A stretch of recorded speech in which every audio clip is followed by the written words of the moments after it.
Welcome back to Azure Site Recovery series. So far, we have set up the ASR fabric, created protection containers, assigned replicated policies, and established protection container mapping. Now we are moving forward with the two more critical steps, creating storage accounts and configuring network mappings. Storage accounts play a vital role in caching replication logs and storing replicated data, while network mappings ensure that during failover, your virtual machine connect to the correct networks in recovery regions. These steps are essential for building a robust and seamless disaster recovery plan. The first step is setting up the Azure storage account for replication. One storage account will be created in a primary region to act as a cache, and another will be created in a recovery region to store replicated data. So let's move further step by step. Now I will walk through each step of how to create the storage account and the purpose of the storage account is. So first we will run this command which will just provide the output that user will get to know, whoever is running the script, that at what step we are right now. So as you can see, the variable that we created in the part 1, now we are going to use that one for the storage account cache. The storage account name will be kjx1prasr cache. So let me run this command which will create the storage account. I executed this one. So we are going to use this new -az storage account. I have already created the brief video how to create the storage account. So if you interested to see, feel free to click on the I button here.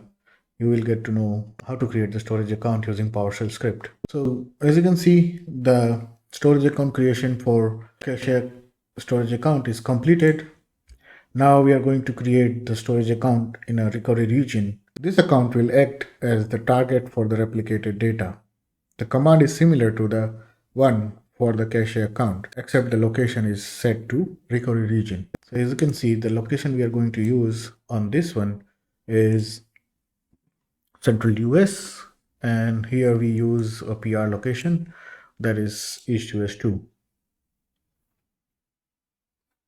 Okay, so let me run this.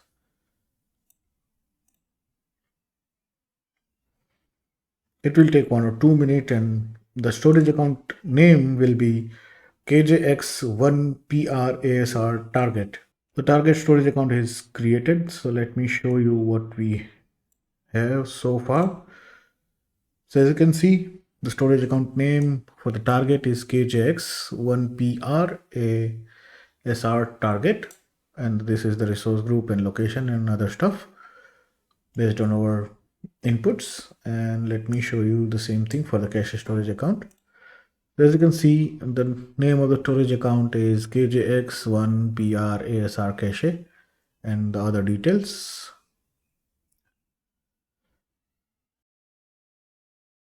With storage account ready, let's move on to the configuring network mappings. Network mappings ensure that your virtual machine connects to the appropriate network in the recovery region during failover, preserving application connectivity and functionality. So let me run this step one by one, and we'll walk through it. The same thing that it will provide the output to the user who is running, and then it's fetching the detail of PR VNet. We need the ID of the VNet, both the VNet. So as you can see, this is the ID of the PR VNet, and this will be the ID of resource ID, I mean to say, for the DR VNet. Once this completed, we need to run this command, that is a new -az recovery services ASR network mapping. This command, what it will do, it will create the network mapping from the primary network to the recovery network here. So let me execute this.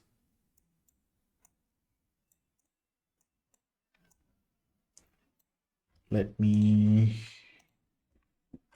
do this so it will be easy to read for you all. Okay, let me run this. While this is running, let me explain what we are doing here.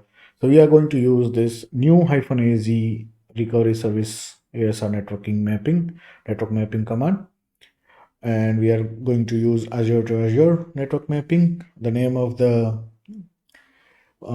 PR to DR network mapping will be, let me show you, KJX PR to DR network mapping, and the primary fabric is PR fabric. So let me show you what it is and what is there in the variable.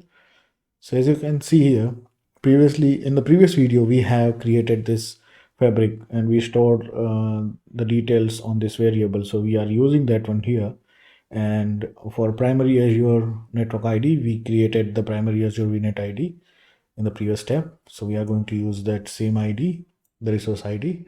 And the same thing as we did for the primary fabric, we are going to use the DR fabric details that we stored in the DR fabric resource group here. And the last, this is the DR VNet ID that we fetch it from this command. Okay. And this is the same while loop which I explained on a part 3 in a previous video as well.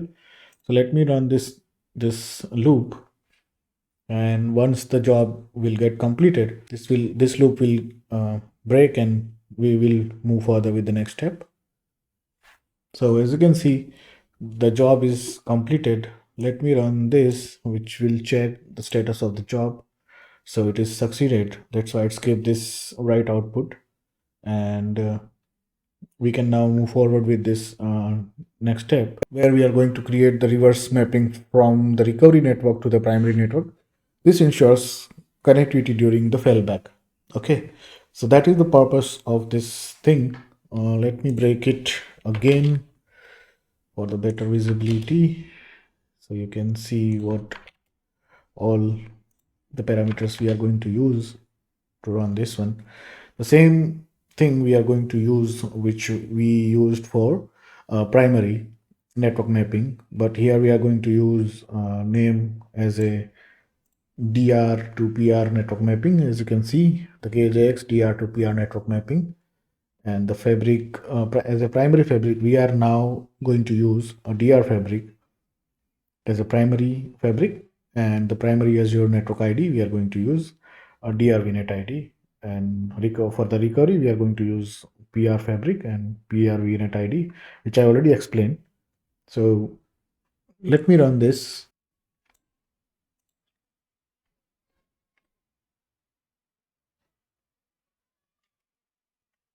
So we are going to use the same loop